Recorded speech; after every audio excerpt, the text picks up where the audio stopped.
Catching a breeze, love moving through me like a wildfire, like a wildfire.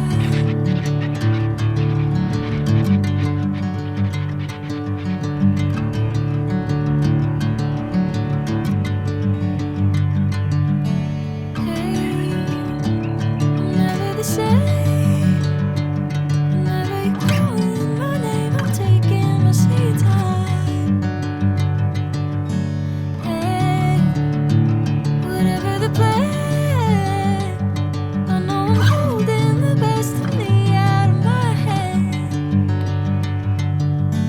I know you're So nakabit na natin tong rack na binili ko online. Ito yung pinaka may quality tapos pinaka mura. the other side. Sinking in, I know this feels right. Catching a breeze, love moving through me like a wildfire, like a wildfire.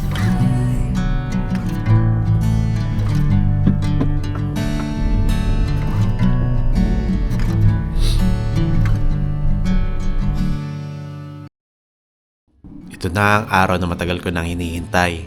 Ang araw na makakasama na natin ang pamilya ko dito sa Australia. Matagal ko rin itong pinagandaan, ilang taon ng paghihintay, pagsisikap at pag-iipon para dumating sa puntong ito. Kaya special talaga ang araw na ito para sa amin. And yeah, this is the day. Susunduin na natin yung family ko, wife ko, tapos yung 3 kids ko sa airport. I am very excited about it. Kaya, 7 hours drive. Medyo mahaba pero worth it to, worth it. Worth it talaga daw, basta para sa pamilya, worth it to. Ito yung sinasabi ko sa inyo, start ng episode natin, na ito na yung bubuo ng natin, ng adventure. Kasi sila na lang talaga hinihintay ko para umpisahan natin yung mga matagal na natin plano. Kaya yun na, drive natin to 7 hours, New South Wales, Cancoban to Sydney. Kaya to, let's go.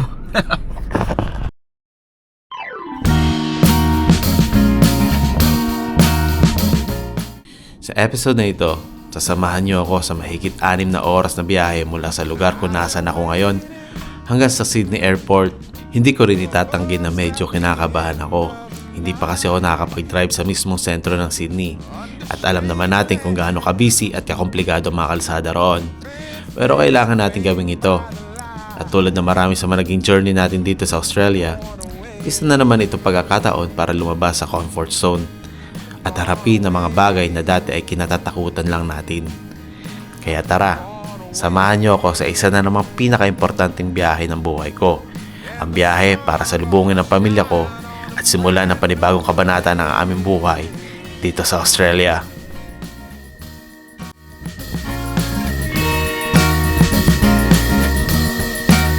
Must be somewhere. So, dito muna tayo para i-check-in sila. Online check-in ko sila. Blooming flowers. Bago tayo tumuloy sa biyahe. As much as I can hold. So, we're done. We're done na sa online check-in ng family natin. Tapos yung e-travel done. Let's continue. Drive na ulit tayo. And the sun gonna shine on a brand new day. A few moments later, 2,000 years later, one eternity later. For me, brand new day for love. So, nandito na tayo sa airport. Susunduin na natin yung family natin. Oh, excited na ako. And yeah, tara na, andyan na daw sila, lumapag na sila. Let's go.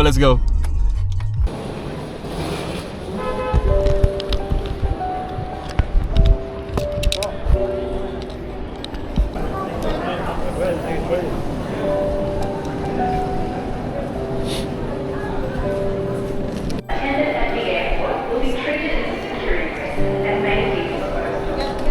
Leaving items unattended may be Oy! Musta na? Hello! Uy, si Mikay! Ano, kamusta biyahe? Saan? Saan pa ako sa? Bakit? Susubig ko. Ay, namiss ko na si Ate Kaylee. Ano, kamusta biyahe? Kala ko po malamig. Ha? Ang init. Jaren boy, ano na? Kamusta? Ha? Kamusta na? My son. That's my son. Tara. Let's go na. Asan na yung pagdi mong anak? Saan? Bebe yan eh. Pabebe? Ano? Say hi. Say hi.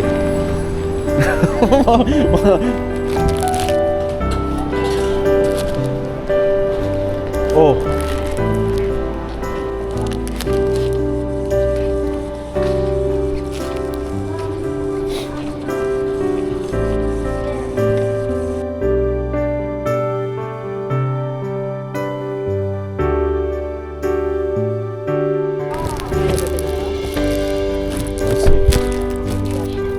Nasaan isa?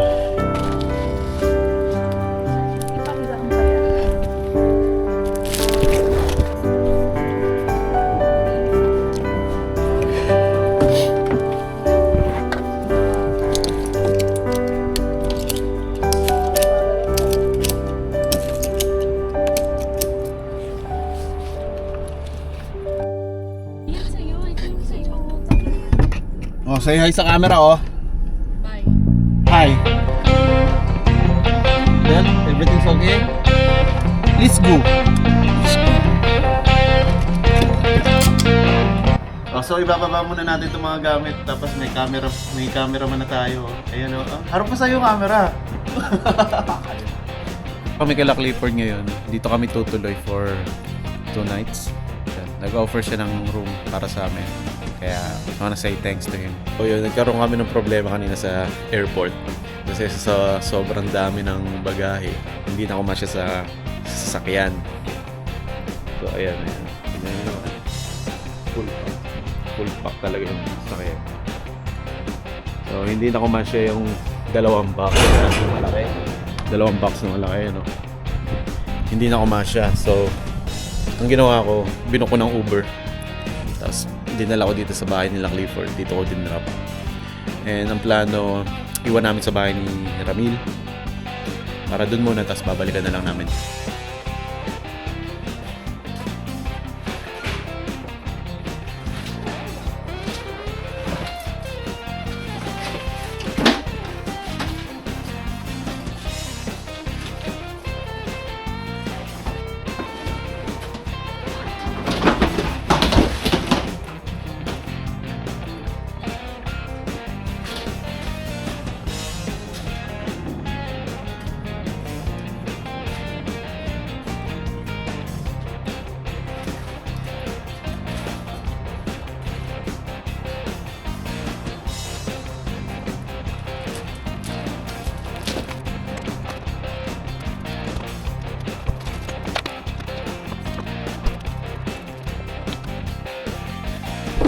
First train ride.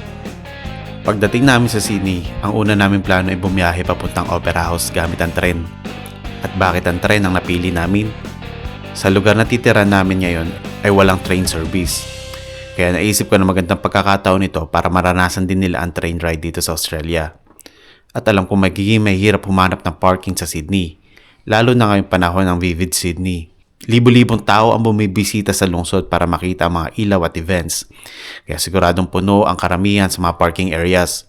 Kaya imbis na may stress sa pagmamaneho at paghahanap ng parking, mas pinili namin ang mas madali at mas convenient na paraan.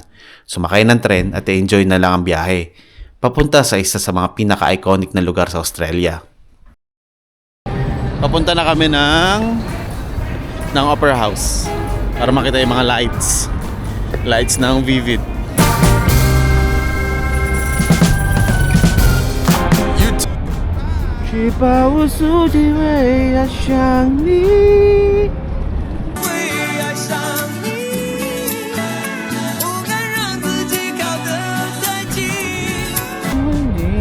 Hili, tingin ka dito.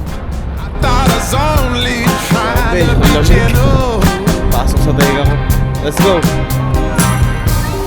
Said I should leave for the sun come up. You got a hot red hot now. Napakalamig. You got a hot So, red hot Opera now. House. You got a hot red hot Grabe, ang lamig. Then Harbor. Yun.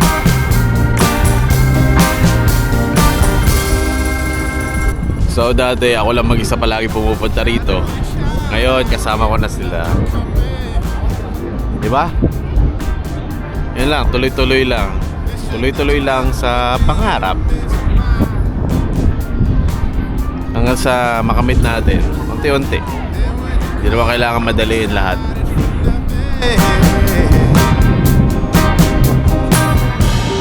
Said that So yeah, kompleto na yung team natin, kompleto na yung pamilya. Ano na? Ano nang next? Alam na yan. Anong next gagawin natin? Go home. Home na?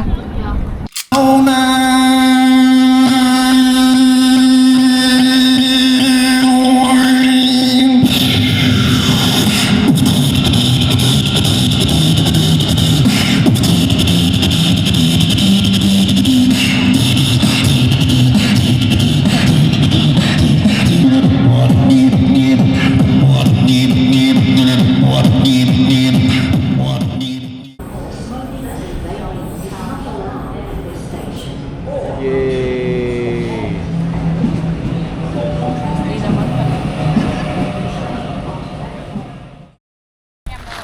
Uy, welcome to the Sydney Zoo. Sydney Zoo. Uy, baboon! Uy, there's a baboon! Naglaan pa kami ng isang araw dito sa Sydney para ipasyal ang mga bata sa zoo. Sobrang saya at sobrang memorable ng araw na iyon para sa aming lahat. Kitang-kita mo sa mga bata ang excitement habang nakikita nila ng personalan ang iba't ibang hayop na dati sa TV at mga libro lang nila nakikita. Nakakapagod man ang buong araw ng paglalakad, sulit na sulit naman kapag nakikita mong masaya ang pamilya mo.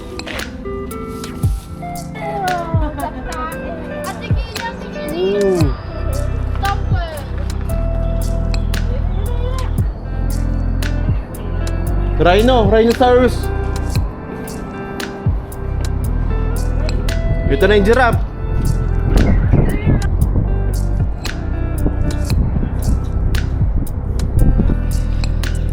Enjoy ka ba? Nag-enjoy ka? Okay. Okay lang? Uy, lion!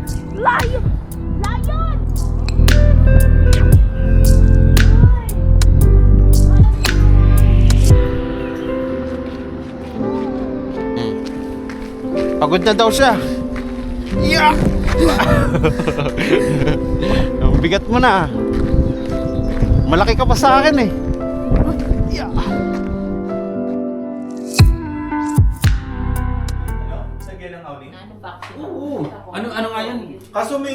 At pagsapit ng gabi, mas lalo pang naging espesyal ang araw na iyon na bumisita ang mga tropa natin dito sa Sydney. Sina paring Ramil at paring Roger kasama ang kanilang mga pamilya. Ito ulit ang tropa. Oh, wala nang bonito. Bonito. Bonita na lang. Kasama na lang yung mga bonita namin. Nandito kami sa bahay ng kaibigan nating si Clifford na siyang tumulong at nagpatuloy sa amin habang nasa Sydney kami. Kaya naman naging simpleng salo-salo lang ang gabi. Kwentuhan, kainan, tawanan at kamustahan habang sinusulit ang bawat oras na magkakasama. Bye-bye! Pero tulad ng lahat ng magagandang sandali, kailangan ding matapos ang araw. Thank you, Mel, sa pagbitbit ng box. Dahil kinabukasan, babalik na kami sa aming probinsya at sisimulan na ang panibagong yugto ng buhay namin dito sa Australia. Ang pag-aayos ng bahay na nirentahan namin, pagsisettle bilang pamilya, at ang pagsisimula ng bagong buhay sa lugar na tatawagin naming tahanan.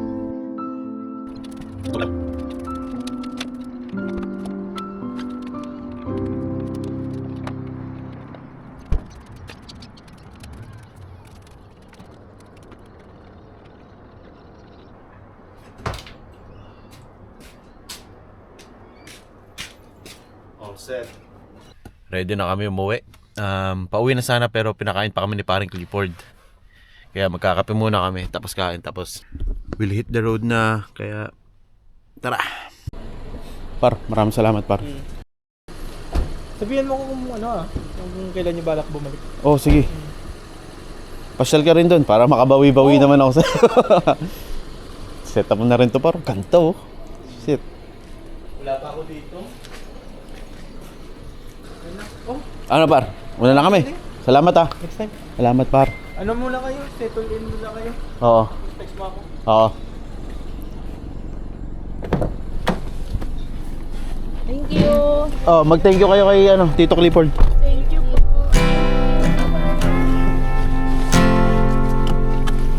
Okay na? Seatbelt, seatbelt. Okay, we're heading home na. Salamat kay paring Clifford sa pagpapatuloy sa amin. Turn left onto Barty's Road. And when you go, I will fall back apart.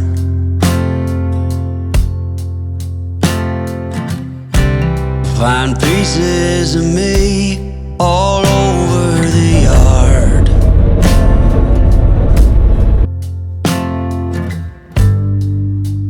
In this house of cards. So easy. She says Yun na lang, him and bahay na. there were just two. Nandito na kami sa Cantuban, our new home. When our good intentions only got in the way.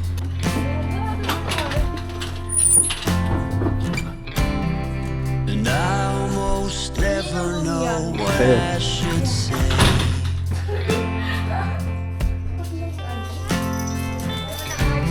Maybe nothing nowhere ever was that Yan na, okay. dito na kami sa sa loob ng bahay namin dito sa Cantuban. In Ani? this house Ani, say hi. of cards. Ito na ang opisyal na unang araw namin dito sa maliit na bayan na tatawagin naming tahanan. Dito na kami mamumuhay bilang pamilya. Dito namin palalakihin ng mga bata at sisimulan ng panibagong yugto ng buhay namin sa Australia. Isa sa mga bagay na agad namin nagustuhan dito ay ang katahimikan. Walang traffic, malinis ang paligid at malayo sa ingay at pagmamadali ng syudad. Ito yung klase ng lugar na masasabi mong perpekto para bumuo ng pamilya. Simple, ligtas at payapa. Sa totoo lang, malaking pagbabago ito para sa amin. Mula sa nakasanayan namin mas mataong lugar, ngayon ay nandito kami sa isang komunidad kung saan mas mabagal ang takbo ng buhay at mas malapit sa kalikasan. Learn what you never won't know. Kung may isang challenge man dito, siguro iyon yung layo ng pamilihan at ibang mahalagang establishmento. Punta kami ng Kmart ngayon, tsaka grocery para bumili ng mga kailangan sa bahay. Nalista mo na ba yung mga bibili natin, Han? Di ba ikaw naglilista? Ako ba? Ako na naman. Kadalasan, kailangan mo talagang bumiyahe para mag-grocery o mamili ng mga kailangan sa bahay. Pero ngayon, hindi na ganong kalaking problema dahil mayroon na tayong sasakyan. Mas magiging madali na ang biyahe, mas marami na rin tayo mapupuntahan at mas magiging komportable ang buhay namin dito. Dahil nagsisimula pa lang kami sa bago naming lugar, marami pa kami kailangang ayusin at bilhin para maging komportable ang aming paninirahan. Unang-una sa listahan namin ang mga gamit panglinis ng bahay. Katatapos lang namin sa Kmart namili ng mga gamit sa bahay. Ngayon, calls naman para sa groceries. Lalagay lang muna namin ito sa car. Paano mo lalagay yung isang kaban dyan mamaya? Okay, let's go to the Coles.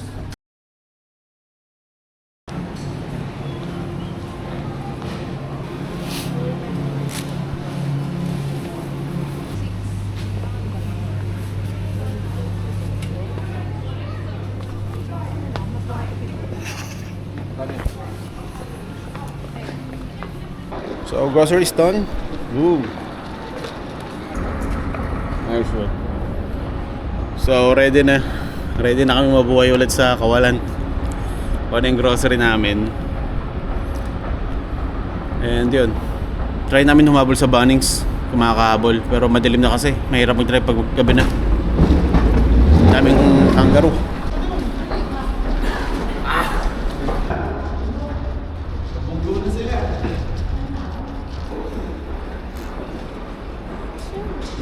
So, pauwi na kami. Katapos lang namin kumain, mag-dinner. Tapos, diretso na kami sa bahay. Yehey! Uwi na. Uy, naku, Ate Kelly. Good luck. Sana walang kangarong tumatawid. Picture. So, ginabi na kami rito sa daan. Sobrang gabi. Pag-alas 10 na. 2 minutes away from the house. Sobrang nakakatakot na tundaan kasi foggy. Wala na akong makita kasi yan yung view ko ngayon. So yung anak ko sabi sa akin, Dad, gisingin mo na lang ako pag ano, nararamdaman ko yung takot niya. Kaya sabi ko sa kanya, don't worry kid, I got you, I'll keep you safe. Baka masayang gano'n. Ano sabi ko pala? Wala. Pagbawas ko. We did it. Na-survive natin tong ano, driving natin. Na puro fog. Madilim, foggy. Maraming animals na pwedeng tumawid at mabunggo mo. Pero iningatan pa rin tayo ng Diyos. Malakas pa rin tayo sa Diyos. Right?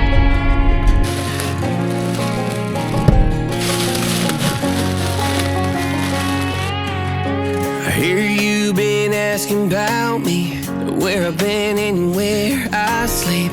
It's hard to find me if you really want to. Turns past that takes a cool sign. Same bobcat, same moon boots, trying to outrun the thought of you. But in this town, the truth don't stop. You can't live in a town this small. You can change your mind, but not your past. Every mile just feels like moving half. You can change my name in your phone. You can't live in a town this small. I moved on, but not too far. Just down the road from who we are. You can change your hair, change your street, but you can't run